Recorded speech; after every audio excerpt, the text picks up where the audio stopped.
So hello and welcome back to my channel the education hub. तो आज हम करेंगे अपनी क्लासिकल कंडीशनिंग के बारे में। तो इसमें हम करेंगे क्लासिकल कंडीशनिंग में क्या था, पैवलोव ने क्या एक्सपेरिमेंट किया था, वॉटसन का क्या एक्सपेरिमेंट था, क्या प्रिंसिपल्स हैं कंडीशनिंग के, क्या एजुकेशनल इम्प्लीकेशंस है क्लासिक कंडीशन की।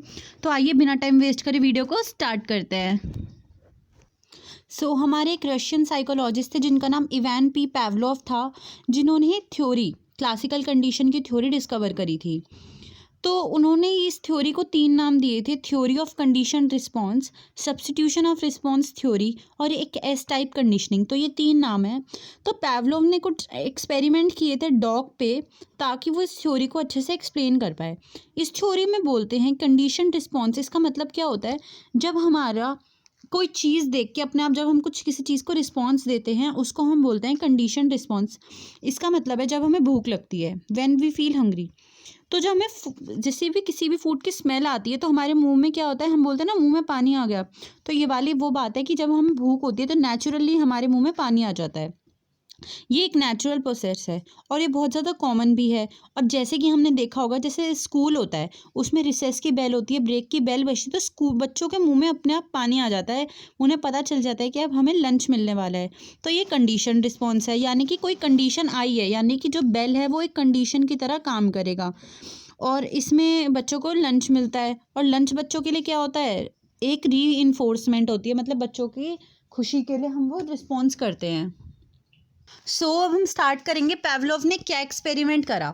देखिए, पैवलोव ने इसमें एक डॉग लिया जो कि हंग्री था, एक भूखा डॉग लिया, उसको क्या करा, बांध दिया। जैसे हम इसमें देखते हैं इस डॉग को उसने बांध दिया, ठीक है। उसने उसके सामने डिफरेंट डिफरेंट डिवाइस रखे। अब वो क्या डिवाइस था, एक बेल लगाई जो तब बजती थी जब फूड उसके सामने आने वाला होता था। जब भी उस कुत्ते के सामने हम एक फूड लेके जाते थे उससे पहले एक बेल बजती थी और उसके बाद फूड उस कुत्ते को दे दिया जाता था।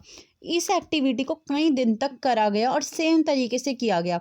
डॉग हंग्री होता था, बेल बजाई जाती थी और फूड उसके सामने फिर दे दिया जाता था।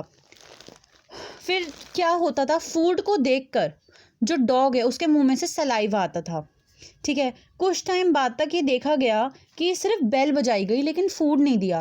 3-4 दिन ऐसे करा कि सिर्फ बेल बजाई गई पर फूड उसके सामने दिया नहीं गया, लेकिन क्या हुआ, डॉग के मुंह में से फिर भी सलाइवा आने लग गया। तो इसका ये मतलब होता है कि हम किसी भी चीज़ से लेकर हम उस चीज़ से कनेक्ट हो जाते हैं, हमें उस चीज़ की आदत हो जाती है और आदत छुड़वाने में हमें थोड़ा टाइम भी लगता है। जो कि बेल होती है और फूड होता है उससे क्या आता है, न्यू रिस्पॉन्स आता है, यानी कि सलाइवा प्रोड्यूस होता है डॉग में, salivation at the sound of the bell. तो ये तो उसने करा था, इसको टर्म दिया था क्लासिकल कंडीशन। यहाँ पे जो फूड है वो एक अनकंडीशन स्टिमुलस है और उसको UCS नाम से हम जानते हैं, अनकंडीशन स्टिमुलस। और जब वो सलाइवा सिक्रीट करता है उस अनकंडीशनल रिस्पॉन्स को देख के, नेचुरल रिस्पॉन्स को देखते हम उसको बोलते हैं UCR। और जो बेल है वो आर्टिफिशियल स्टिमुलस है या कंडीशन स्टिमुलस है जिसको हम बोलते हैं CS।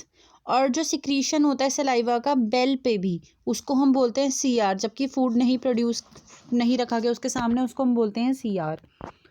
तो इससे हमें कई चीज़ें देखने को मिलती है, जैसे कि पहली स्टेज में क्या हुआ था, फूड दिया और सलाइवा आया। सेकंड स्टेज में क्या होता, बेल बजाई और फूड दिया, उसको फिर भी सलाइवा आया। और थर्ड स्टेज में सिर्फ बेल आई और फिर भी सलाइवा आया। तो ये तो प्रोसेस था। अब वॉटसन ने भी एक एक्सपेरिमेंट किया। अब इसने क्या करा था, एक 11 मंथ का बेबी लिया, उसके सामने एक रैबिट को रखा, ठीक है। तो बच्चे जब रैबिट को टच करता तो एकदम से एक ऐसी साउंड प्रोड्यूस हो जाती, बहुत लाउड नॉइस, जिससे बच्चा डर जाता। और जब जब बच्चा रैबिट को छूता तब वैसी ही साउंड प्रोड्यूस करी जाती। तो बच्चा क्या हुआ, जनरली रैबिट से डरने लग गया। तो कुछ टाइम बाद बच्चे के सामने रैबिट को रखा गया और ज़बरदस्ती बच्चे से रैबिट टच करवाया गया, लेकिन और साउंड प्रोड्यूस नहीं की इस बार। लेकिन बच्चे के मन में डर बैठ गया कि जब मैं उसको चीज़ को टच करूँगा तब वो एक साउंड प्रोड्यूस होगी, तो इसलिए बच्चा उस चीज़ को टच नहीं करता। तो ये हमने देखा कि अगर हम एक ही चीज़ को, दो चीज़ों को हम एक साथ अगर कराए जाएं तो एक रिस्पॉन्स प्रोड्यूस होता है। When two stimuli are presented repeatedly together, but the new one first, then the original effective one now become the effective, यानी जो सेकंड वन है, जो हमारी साउंड थी वो बहुत ज़्यादा इफेक्टिव हो जाएगी और बच्चे को लगेगा कि वो रैबिट में ही बहुत ज़्यादा प्रॉब्लम है। तो क्लासिकल कंडीशन को हम डिफाइन कर सकते हैं a process in which an artificial stimuli, जो आर्टिफिशियल स्टिमुलाइज था, आर्टिफिशियल स्टिमुलाई हमारा क्या था, अगर हम देखे जाएं इस वाले एक्सपेरिमेंट तो लाउड नॉइज थी। By pairing with the natural stimulus, natural क्या था, वो रैबिट था, acquire all the characteristics of natural stimuli. तो आर्टिफिशियल जो है वो सारी कैरेक्टरिस्टिक्स नेचुरल की भी ले लेता है। तो यही हमने इस एक्सपेरिमेंट में पढ़ा था। क्लासिकल कंडीशनिंग को हम सब्स्टिट्यूशन लर्निंग के नाम से भी जानते हैं, क्योंकि इसमें एक रिपीट होता है सेवरल टाइम्स। और थर्ड है प्रिंसिपल ऑफ टाइम, यानी कि इसमें एक टाइम इंटरवल का भी हमें बहुत ज़्यादा ध्यान देना है। प्रिंसिपल ऑफ एज, यानी एज का बहुत ज़्यादा मैटर करता है। प्रिंसिपल ऑफ स्टिमुलस, जैसे छोटे बच्चे का हमने पढ़ा था, छोटा बच्चा है वही डरेगा बार बार, लेकिन बड़ी एज का बच्चा नहीं ऐसा रिस्पॉन्स करेगा, तो इसमें एज का भी बहुत ज़्यादा फैक्टर होता है। Principle of stimulus journalisation, journalisation एक ऐसा प्रोसेस होता है जिसमें कि हम रिस्पॉन्स करते हैं स्टिमुली के प्रति। प्रिंसिपल ऑफ एक्सटेंशन, जैसे साउंड थी जो बेल की, जब वो चली गई थी फिर भी उसके सामने सलाइवा आता गया, डॉग सलाइवा प्रोड्यूस करता गया। प्रिंसिपल ऑफ स्पॉन्टेनियस रिकवरी, जब डॉग के सामने बार बार फूड नहीं रखा गया तो उसने सलाइवा सिक्रीट करना भी बंद कर दिया। तो ये तो हमने पढ़ा कि क्या प्रिंसिपल होते हैं क्लासिकल कंडीशन के। अब इसके कुछ एजुकेशनल इम्प्लीकेशंस भी होती हैं, यानी एजुकेशन में कैसे यूज़फुल होता है। तो इससे बच्चों के अंदर गुड हैबिट डेवलप होती है, ये फियर और फोबिया को रिमूव कर देता है, ये लैंग्वेज लर्निंग में हेल्पफुल होता है, ये पॉजिटिव एटीट्यूड के में बहुत ज़्यादा यूज़फुल होता है, ये एडजस्टमेंट के लिए हेल्पफुल होता है।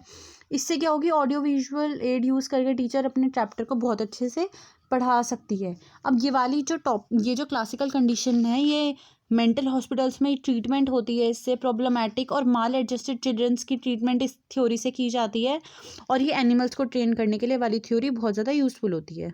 सो आज की वीडियो में हमने पढ़ा क्लासिकल कंडीशनर के बारे में, पावलोव का एक्सपेरिमेंट हमने पढ़ा, वॉटसन का एक्सपेरिमेंट हमने पढ़ा, प्रिंसिपल ऑफ कंडीशनिंग हमने पढ़ी, कि एजुकेशनल इम्प्लीमेंटेशन होती है क्लासिकल कंडीशनिंग की, और ये कहाँ कहाँ यूज़फुल होता है ये वाली क्लासिकल कंडीशनिंग। तो होप है आप लोगों को वीडियो क्लियर हुई होगी। अगर आप लोगों के कोई भी डाउट्स है तो आप लोग कमेंट सेक्शन में पूछ सकते हैं। And if you like watching the education hub videos, तो do subscribe to my channel. Thanks for watching.